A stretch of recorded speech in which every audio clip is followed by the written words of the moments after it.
Language interpreter. The bottom end of your screen is Meresha Oweti. I did mention that there's a lot happening in the corridors of justice. That is where we begin.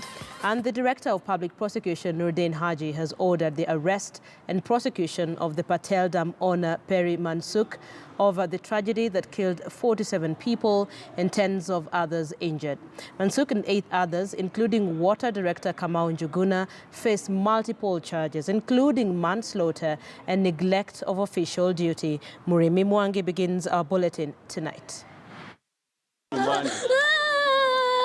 The screams of horror and cries of pain that disrupted the tranquility of the May 9th night at Solai Township in Nakuru, as the over 20 million liters of water burst out of the collapsed Solai Patel Dam, killing 47 people, injuring tens of others and displacing hundreds of households. And now, Director of Public Prosecution Nurdin Haji has ordered the arrest and prosecution of 9 persons, including the Patel Coffee Estate's Managing Director Perry Mansuk, General Manager Vijay Kumar, Nakuru Water Director Kamau Njuguna, and Nakuru Chair of the National Environment Management Authority NEMA, Lynette Jepchirchir. The 9 are staring at a likely life sentence on the first offense of manslaughter, while Karanja, Jepchirchir, and the 5 other state officers face a second charge of neglect of official duty relating to irregular issuance of a water permit for the ill-fated dam and failure to observe environmental compliance. Haji says his office is satisfied with the preliminary investigations into the tragedy,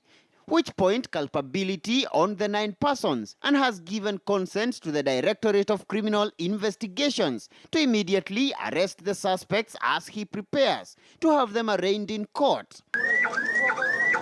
The DPP visited the area a few days after the tragedy and gave police 2 weeks to carry out investigations. The dam had been used for irrigation and fish farming before it burst, flattening 2 villages. Muremi Mwangi, KTN News. At least 9 people died early Wednesday when the bus they were traveling in collided head-on with a truck before bursting into flames at Emali along Nairobi-Mombasa Highway. 20 people were seriously injured while 10 others are unaccounted for. And as Mark Namaso reports, the death toll could go up. On Lucas Mill around the burnt-out wreckage of a Mombasa-bound bus and a truck that was headed to Nairobi before the midnight accident. The bus was completely destroyed by the fire. Baada ya kupata habari, ndio nilikuwa kwa petrol station, tukakimbia tukakuja, tukakuta ya kwamba bado kuna watu walikuwa wameruka kwa bus wakiwa hai, lakini basi ilikuwa tayari imeanza kuwaka moto. According to police, the bus manifest listed 39 passengers on board. I've seen the scene, and even the driver of the lorry tried a lot to evade the collision. It went almost off the road, but unfortunately the bus hit the trailer. Passengers in the ill-fated bus recounted their narrow escape as 9 unlucky ones perished. Tulipofika hapa nikasikia mbreki imekanyangwa, mbreki kukanyangwa, nikasikia mlipuko, kusikia mlipuko, nikasikia watu wakipika nduru. Saa hiyo nikaona moto.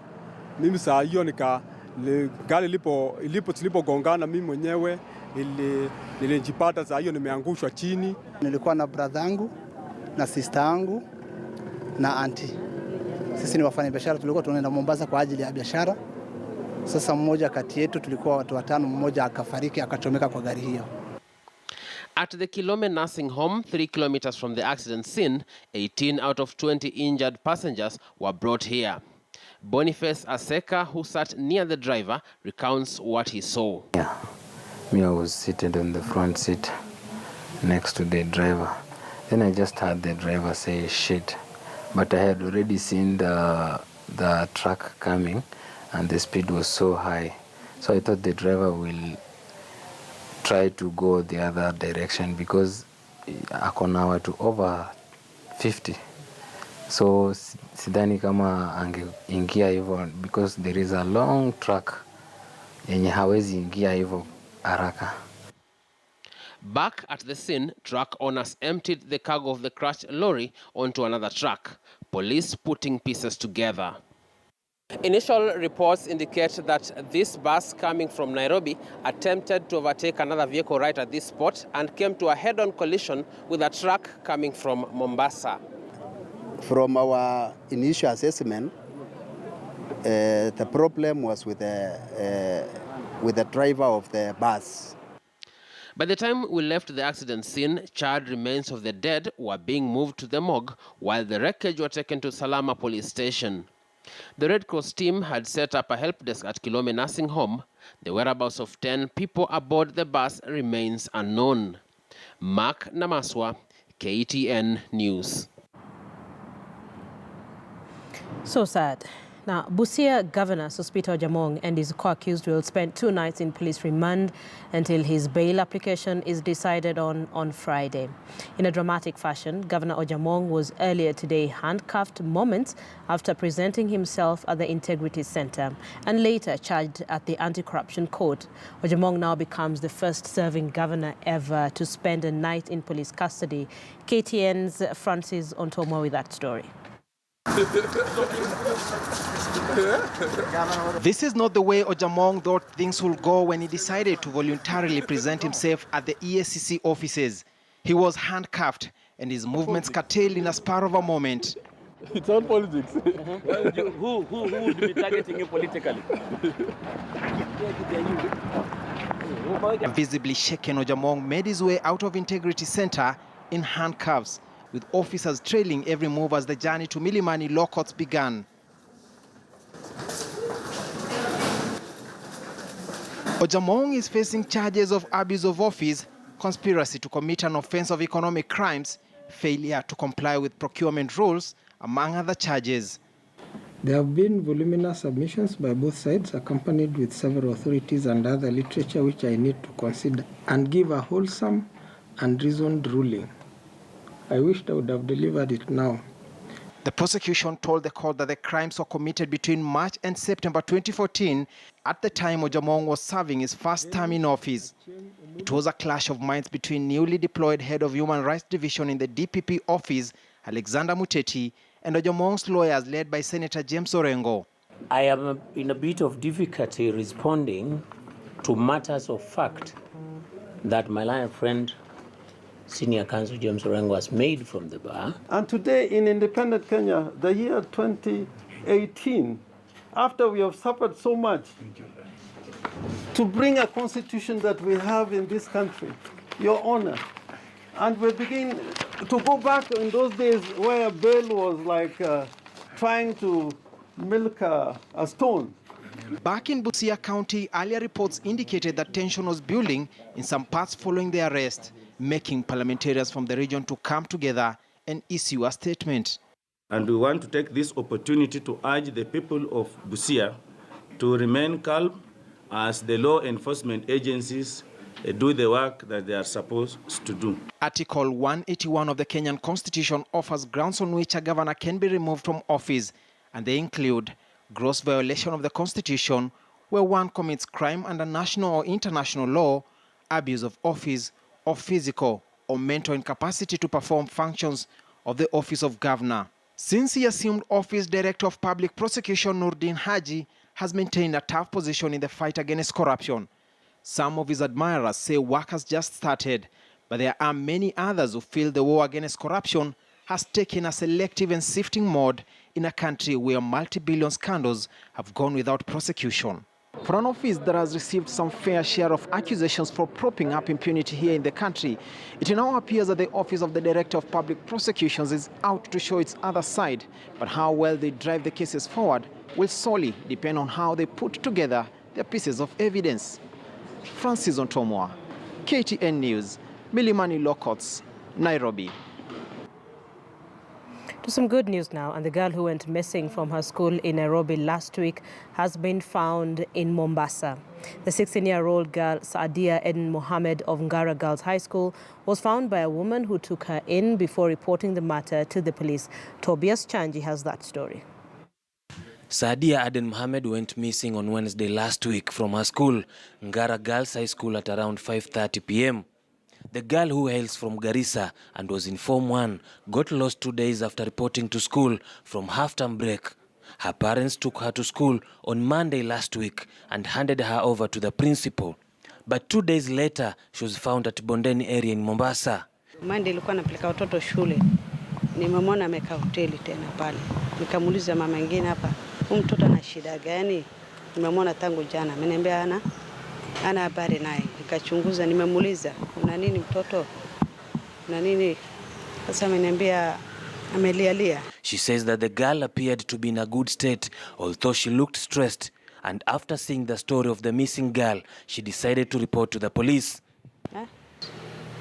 Nimeona news, nikatoka, nimezima TV yangu, nikaenda kwa jirani, nikachukua lamba, pale ndio sasa nimepata wazazi wake. Mombasa Urban OCPD Eliud Monari said that the police are still interrogating the girl to know the circumstances under which she disappeared from school. When she was interviewed, she said she had problems from parents. That is to be confirmed because we have not seen the parents. But there is one of our relatives who is also a serving security officer with the GSU. He is the one who confirmed that he knows the girl, and that's why we decided that she be taken to the hospital for some examination. When we get all that we need to know, the girl will be reunited with the family. The girl has been taken to Coast General Hospital for tests. Tobias Chanji, KTN News, Mombasa. Great, so that's some good news from Mombasa. One of the schools we're focusing on, Ngara, but also today we do understand that Miranda High School becomes the 4th school to be closed indefinitely following student unrest. It's a story that Caroline B is working on for you, but it also forms the basis of a big question tonight. We're asking, what is the solution to the frequent school unrests? From where you sit, looking at the different stories we've been carrying for you, what do you think is the solution to the frequent school unrest?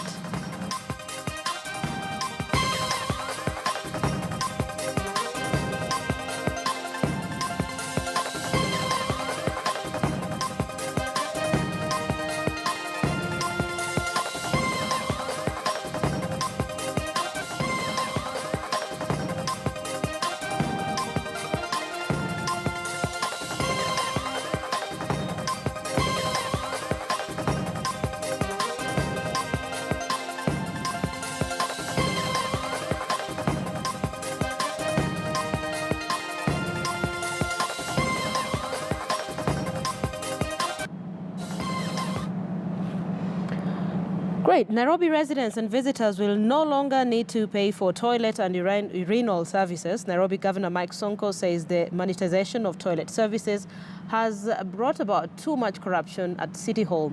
But that move has been criticized by Nairobi city toilet operators who insist the move is ill-advised, for it will destroy their investments.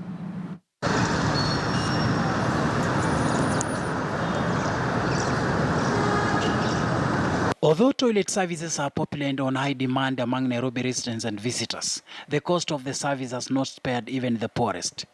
Anyone within Nairobi Central Business District and the surroundings must part with at least 10 shillings anytime they visit a public toilet installation. Unaweza toka kwa nyumba ukuje, yani unaenda kazi hapa, unakuja kazi hapa town. Yani kuna shida mingi kuhusiana na choo. Mimi mwenyewe naweza tumia hata zaidi, pengine saa zingine naweza tumia shilingi 100. Yani nimekunywa chai yangu mzuri kwa nyumba, nakuja yote inabidi nienda choo. But that cry of too much expenditure on toileting within Nairobi city could be a thing of the past. Nairobi Governor Mike Sonko says time to offer free toilet services to Nairobi residents is now. Wananchi waende choo bure bila kulipishwa.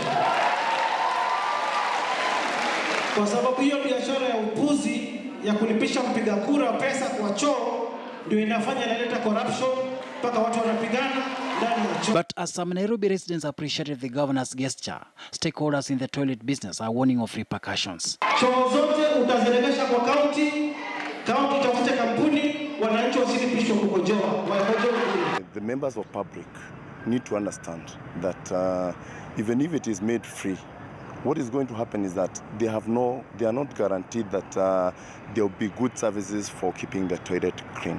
Nairobi toilet operators are worried that an investment they used millions of shillings to put up could sink just like that. The money we have invested a lot of money. You can, some of us, we have injected as much as 10 million, 5 million, depending on the kind of investment and the kind of toilet you have done.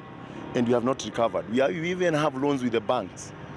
We have not repaid the money. We have not fully repaid the money we used to put up the toilets. So if we decide to do so, what is going to happen is that we are going to have the problem with the banks. Biashara za watu ziwache kunyakuliwa, tuweze kuishi kwa usalama na kila mmoja afate shughuli yake ya kufanya kazi ili kutafuta riziki kwa ajili ya mwananchi wa Kenya.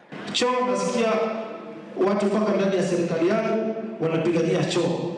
Nimeongea na rais, kama hamtaweka order kwa hizo choo, tutachukua one reputable firm ile inafanya usafi kwa choo za airport. Tuwapatie kazi ya kusafisha choo za Nairobi City County, wananchi waende choo bure bila kulipishwa. It could be a sigh of relief to many, but it could signal the return of bad toilets in the city. Shadrack Miti, KTN News. Let's now turn our attention back to schools. At Miranda High School becomes the 4th school to be closed indefinitely following student unrest. The Ministry of Education says it will deal firmly with students engaging in indiscipline, with Education PS Dr. Belio Kipsang saying those students will be treated as criminals. Caroline B. reports. Education giants, a national school, Miranda High School, has joined the statistics of schools shut down to avert chaos and student unrest. Miranda High students complained of mistreatment and strict school rules, which forces them to wake up early for their morning preps. And within a span of 1 week, 4 schools have been shut down. Chalby Boys High School in Marsabit County shocked the nation after its students attacked 6 non-local teachers, seriously injuring 2 of them who were taken to the Marsabit Referral Hospital for treatment. The Ministry of Education says those involved in the attacks will be treated as criminals. Last year, Chalby's KCSE results were cancelled due to malpractices. We shall not treat them as students. We shall treat them as people who committed a crime. And the law will take its own course, because we shall not accept this. We shall not accept it from anybody, and we shall not accept it from students. 2 days ago, Kisumu Girls High School was closed indefinitely for the students citing lack of religious freedom and strict rules on interacting with students from other schools. Ngea Girls High School in Siaya was also closed down Tuesday by the school board after students went on rampage. The way that we respected teachers when we were in school, those of us who are teachers before taking up some of the responsibilities that we are doing, we were always respected by our students. So we would want to urge all of us that that is what we expect of our students. The latest cases of unrest raises alarm on whether secondary schools could be slipping back to the 2016 situation, where 126 schools experienced unrest, forcing an immediate probe after school property worth millions was destroyed. In the report, fear of national examination was cited as one of the reasons for the unrest. Close the chemist. We realize that. Speaking at Dagoretti High School in Nairobi, where reports of a student conflict is looming, Education PS Belio Kipsang says the ministry is well prepared to carry out the exams, urging students to build their confidence ahead of time. I would want to assure all of us that we are on course to deliver on our exam. Following a crisis meeting in 2016 to restore sanity, students involved in the incidents were barred from being transferred, and those liable were arrested. The 4 cases witnessed this week sends shivers on what could happen next in other schools. Caroline B., KTN News.